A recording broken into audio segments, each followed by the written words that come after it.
دیوانائے حب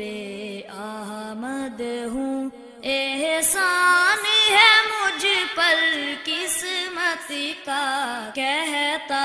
ہے مجھے سارا عالم پروانہ شمع ہدایت کا، دیوانائے حب احمد ہوں۔ السلام علیکم ورحمۃ اللہ وبرکاتہ۔ ان الحمد للہ نحمده ونصلي على رسوله الكريم، اما بعد، اعوذ باللہ من الشیطان الرجیم، بسم اللہ الرحمن الرحیم، قل هو اللہ احد اللہ الصمد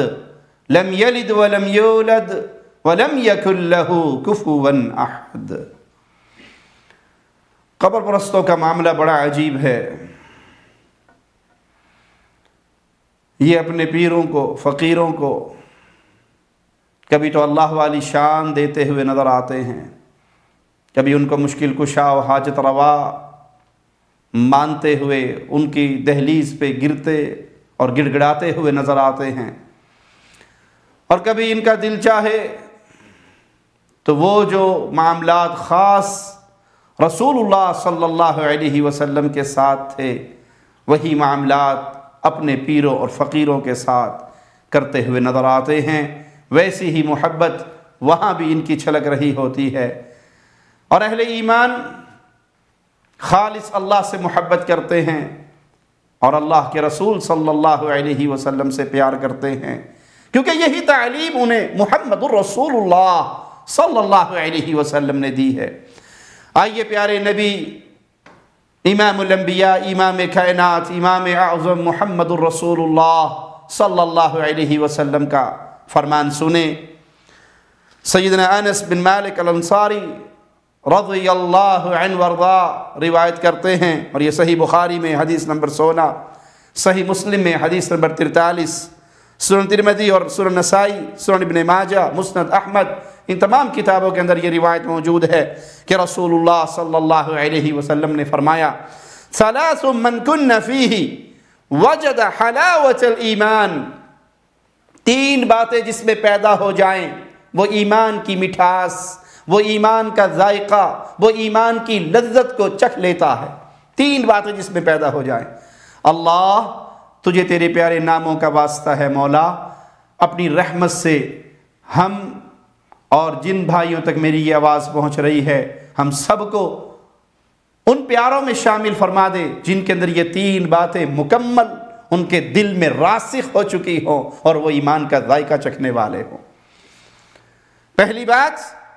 ان یکون اللہ ورسولہ احب الیہ مما سواہما،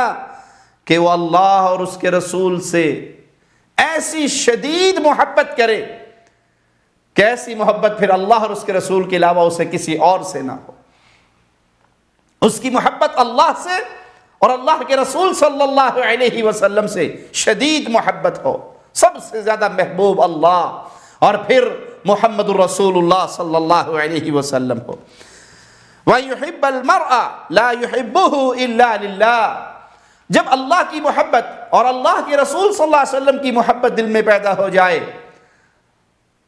تو پھر دوسری چیز جو پیدا ہوتی ہے وہ یہ کہ انسان اگر کسی سے محبت کرتا ہے تو صرف اللہ کے لیے کرتا ہے۔ دوسری چیز کہ وہ محبت کرے کسی انسان سے تو قوم، نسل، برادری، رنگ، روپ یہ بنیاد نہیں، لسانیت بنیاد نہیں، قومیت بنیاد نہیں، بنیاد پھر لا الہ الا اللہ بن جاتی کہ یہ موحد ہے، اللہ کی توحید پہ چلنے والا ہے، پیارے نبی صلی اللہ علیہ وسلم کی رسالت کو ماننے والا ہے، آپ کی سنتوں پہ چلنے والا ہے، بدعات اور شرک سے اپنے دامن کو بچانے والا ہے۔ پھر وہ جس سے بھی محبت کرے گا ایک اللہ کے لیے محبت کرے گا۔ اور تیسری چیز، وَأَن يَكْرَهَ أَن يَعُودَ فِي الْكُفْرِ كَمَا يَكْرَهُ أَن يُقْذَفَ فِي النَّارِ، وہ کفر میں واپس لوٹنے کو اتنا برا جانے گویا اسے اٹھا کر کوئی آگ میں پھینک رہا ہے۔ جس طرح انسان آگ میں جانے کو ناپسند کرتا ہے، مومن جو لذت ایمان کو چکھنے والا ہے، اس کے اندر 3 چیزیں ضروری ہیں، اور تیسری چیز یہ ہے توحید کو سمجھ کر، ایمان کو جان کر، ایمان کو چکھ کر اب کفر پہ لوٹنا اس کے لیے ایسا ہی مشکل ہو، ایسا ہی برا ہو جیسے وہ آگ میں جانے کو برا جانتا ہے۔ اس حدیث سے واضح ہوا جن لوگوں نے ایمان کی حلاوت اور ایمان کی مٹھاس چکھ لی، اللہ اور اس کے رسول صلی اللہ علیہ وسلم اس کے نزدیک سب سے بڑھ کر محبت کے لائق ہیں۔ پھر اللہ کی محبت کا تقاضا یہ ہے کہ جو حقوق اللہ کے ہیں، جو شان اللہ کی ہے، جو آداب اللہ کے ہیں، وہ کسی اور کے لیے بجا نہیں لاتا۔ انسان محبت میں نماز پڑھتا ہے، رکوع کرتا ہے، قیام کرتا ہے، سجدے کرتا ہے، عبادت کرتا ہے، اپنے ماتھے کو خاک پہ رکھ کے خاص لذت لیتا ہے کہ تو میرا خالق و مالک ہے، میں تیرا بندہ ہوں، اور میں زمین پہ ماتھا رکھ کے تیری حمد و ثنا بیان کر رہا ہوں، سبحان ربی الاعلی۔ یہ اس کی محبت ہے اللہ کے ساتھ۔ لیکن پھر وہ کسی اور کے لیے یہ قیام و رکوع، یہ سجدے، ان صورتوں کو نہیں اپناتا کہ یہ حق میرے اللہ کا ہے۔ پھر وہ قبروں پہ، وہ ڈھیریوں پہ، وہ پیروں کے قدموں میں، وہ بابوں کے قدموں میں سجدے نہیں کرتا، کیونکہ یہ سجدہ اس کے نزدیک صرف ایک اللہ کے لیے ہوتا ہے۔ اور رسول اللہ صلی اللہ علیہ وسلم کی محبت کا تقاضا یہ ہے کہ غیر مشروط اتباع کرتا ہے پیارے نبی صلی اللہ علیہ وسلم کی، آپ کی فرمانبرداری کرتا ہے، آپ کی حدیث مبارکہ کو سن کر کیوں کا جملہ اس کی زبان پہ نہیں آتا، آمنا و صدقنا کے جملے اس کی زبان سے نکلتے ہیں۔ لیکن قبر پرست نہ تو اللہ کی شان کو پہچان سکے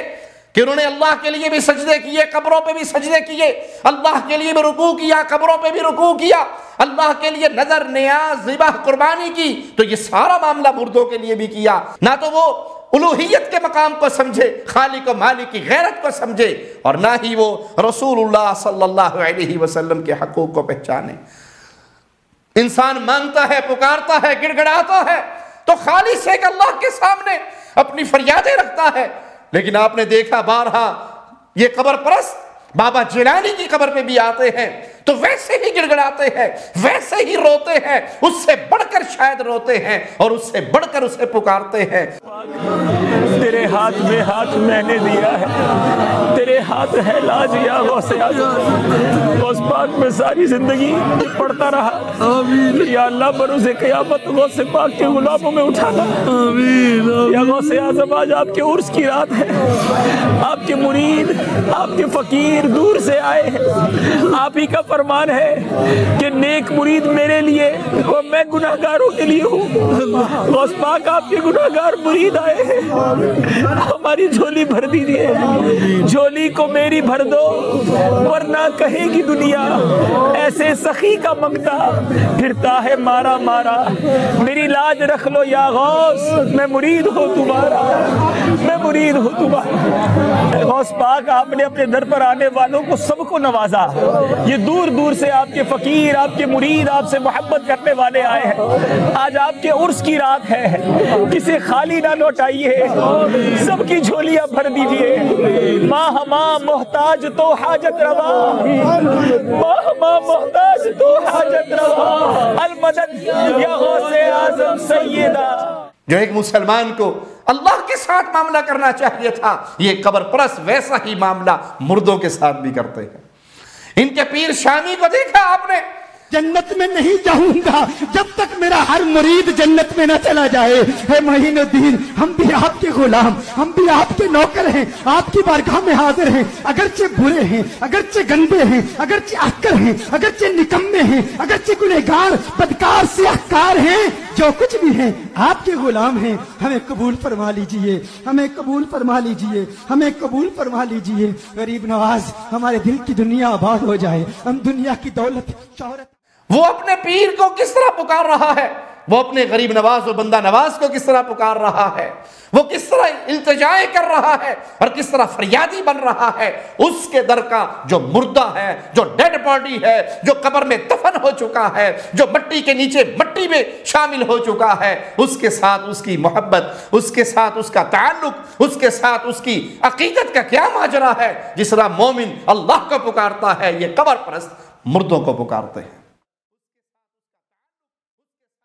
یہ تو معاملہ تھا اللہ کے ساتھ، اور پھر انہوں نے اپنے پیروں، فقیروں، مولویوں، ملاؤں کو وہ مقام دیا جو مقام محمد تھا صلی اللہ علیہ وسلم، جو شان اور خاصہ تھی اللہ کے نبی کی، کہ آنکھیں بند کر کے اپنے حدیث رسول پہ عمل کرنا ہے، فرمانبرداری کرنی ہے، غیر مشروط کرنی ہے۔ انہوں نے یہی مقام اپنے پیروں، فقیروں، بزرگوں کو دے دیا کہ جی بزرگوں نے فرمایا ہے، بابا جی نے فرمایا ہے، حضرت جی نے فرمایا ہے، امام صاحب کا فرمانا ہے، بس ہم اندھے ہیں، ہم بہرے ہیں، ہم گونگے ہیں، امام صاحب کا قول سننے کے بعد ہم زبان نہیں ہلا سکتے۔ آئیے صحابہ کا ایک عمل آپ کے سامنے رکھوں جو صحابہ رسول اللہ صلی اللہ علیہ وسلم کے ساتھ کرتے تھے۔ سیدنا انس بن مالک روایت کرتے ہیں، صحیح مسلم میں حدیث نمبر 1305 ہے کہ رسول اللہ صلی اللہ علیہ وسلم حج کے موقع پر جب حلق کرواتے، اپنے بال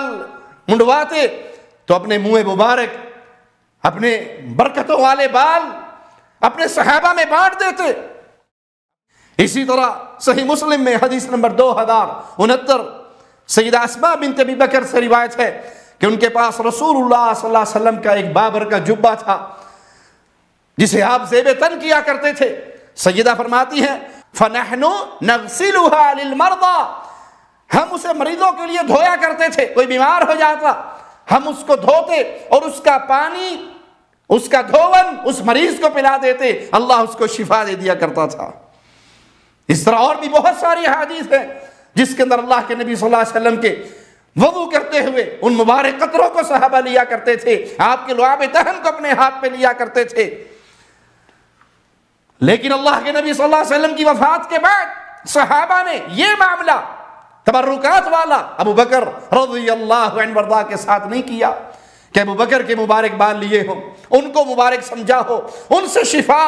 اور ان سے برکت لی ہو، یا ابو بکر کے جبے کو پانی میں گھول کے پیا ہو۔ نہ عمر کے ساتھ کیا، نہ عثمان کے ساتھ کیا، نہ علی کے ساتھ کیا، نہ حسن اور حسین کے ساتھ کیا رضوان اللہ علیہم اجمعین۔ اور آج کا منظر دیکھ لیجئے، یہ پیر الیاس قادری صاحب ہیں، یہ مدنی چینل ہے، اور یہاں لوگوں میں برکت کے طور پہ پیر الیاس قادری کے بال تحفۃً دیے جا رہے ہیں۔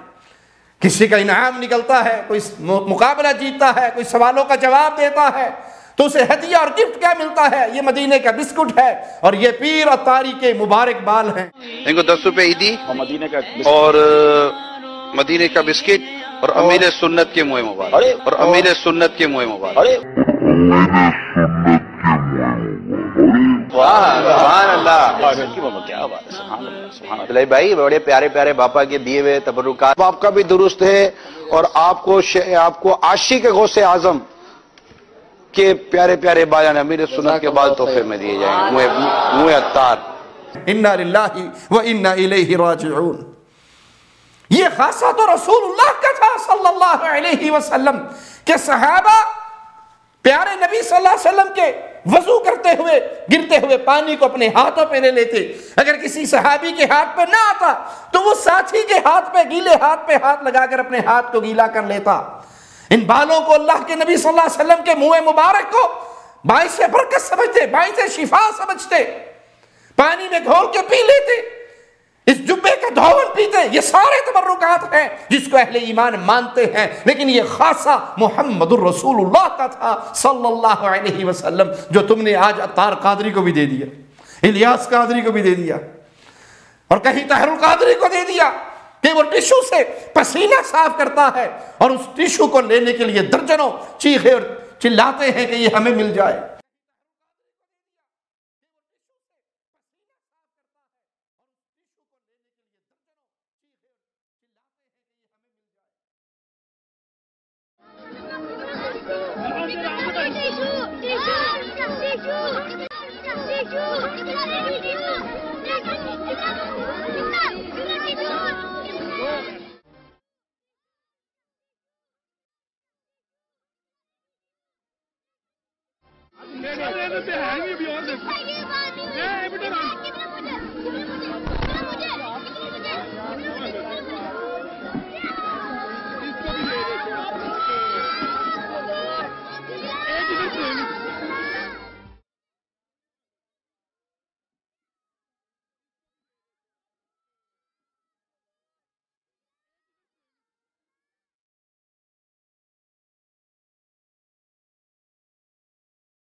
یہ خاصہ تھا محمد رسول اللہ کا صلی اللہ علیہ وسلم کہ آپ کے ماتھے پر پسینہ آتا، صحابیہ دوڑتی، اس کو اپنی ڈبیا میں بند کر لیتی، آپ بیدار ہوتے اور پوچھتے یہ کیا ماجرا ہے، تو وہ جواب میں کہتی ہے اللہ کے نبی ہم نے اس کو محفوظ کیا ہے، عید کا دن آئے گا، خوشی کا دن آئے گا، ہم اس کو اپنی خوشبو میں ملائیں گے، اللہ کی قسم کائنات بھر کی خوشبوؤں میں وہ مہک نہیں ہے جو محمد کے مبارک پسینے میں ہے صلی اللہ علیہ وسلم۔ اور آج تم نے آج کے دور کے گئے گزرے پیروں فقیروں کو یہ مقام دیا، کیا تم ان کو ڈاکو نہیں بنا رہے کہ یہ کل کو اٹھے اور مقام نبوت پہ حملہ کرے؟ جو خاصہ تھا اللہ کے نبی صلی اللہ علیہ وسلم کا، کس نے تمہیں جرت دی، کس نے تمہیں اجازت دی، کس شریعت نے تمہیں اجازت دی، کس کتاب و سنت کی دلیل سے تم نے یہ چیز اخذ کی؟ صرف اپنی پیری فقیری چلانے کے لیے، اپنا کاروبار اور دھندا چلانے کے لیے، اپنی دنیا کمانے کے لیے تم نے یہ جرائم کیے۔ اللہ سے ڈرو، لوگوں کو گمراہی کے راستے پہ نہ چلاؤ، اور یاد رکھو تمہاری ان حرکتوں سے جتنے گمراہ ہوں گے ان کا گناہ جہاں ان کے سر پر ہوگا وہ سارا گناہ تمہارے سر پر بھی ہوگا۔ اللہ ہدایت سے نوازے۔ ہم اہل الحدیث ہیں، ہم پیارے نبی کی عزت کرتے ہیں، ہم پیارے نبی صلی اللہ علیہ وسلم کا احترام کرتے ہیں، آپ کے لیے اپنی جان کو، اپنے تن من کو قربان کرنے کے لیے ترستے ہیں، لیکن ہم مقام نبوت پر، مقام رسالت پر، آپ کے ساتھ جو معاملات خاص تھے اس پر کسی اور کو قبضہ کرنے کی اجازت نہیں دیں گے، کسی اور کو براجمان ہونے کی اجازت نہیں دیں گے، کسی اور کے لیے ہم راضی نہیں ہوں گے کہ تم ان کے ساتھ وہ معاملہ کرو جو اصحاب محمد رسول اللہ صلی اللہ علیہ وسلم کے ساتھ کرتے تھے۔ اے اللہ ہمیں زندہ رکھنا، دین اسلام کا سپاہی بنا کے رکھنا، اے اللہ ہمیں زندہ رکھنا، عقیدہ ختم نبوت کا سپاہی بنا کے رکھنا، اور اسی تیری توحید کی دعوت، تیرے پیارے نبی کی رسالت کے پیغام کو پھیلاتے ہوئے اپنی رحمت سے شہادت کی موت دے کے اس دنیا سے اپنی جنت کی طرف اٹھانا۔ اقول قولی ھذا واستغفر اللہ لی ولکم ولسائر المسلمین۔